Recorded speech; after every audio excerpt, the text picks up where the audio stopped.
Hello traders, this is Rich from tradesight. Here's a look at our market leading stocks for Friday, October 17th, 2014. Keep in mind that this is going to be expiration Friday, so we could have some influence from that for the day's trade.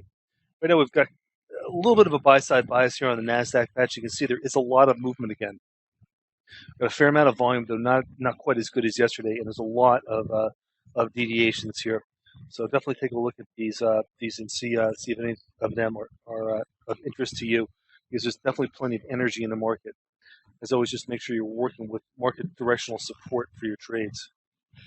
The financials are stacked up a little bit better to buy, and again, really good volume and quite a few open close deviations. All the deviations are to the upside here in the financial patch. This is definitely much better performance than what we saw the day before.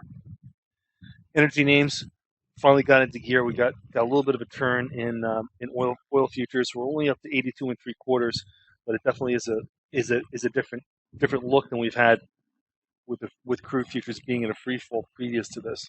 Look at the volume here. Look at the open close deviations. They're all having very big days. We played and alongside a couple of these names, we played LNG, Baker Hughes, and a couple of others. So there's definitely going to be money to be made there.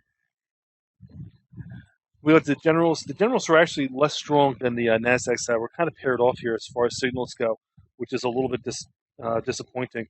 So while today is a nice little bit of a relief day to the upside, this isn't that day where you just can't buy stocks. It's too easy to buy stocks today to really uh, get excited about this being an important day for the bottom.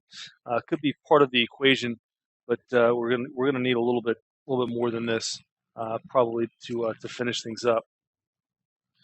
Moving on to the housing names, not really where the action is today.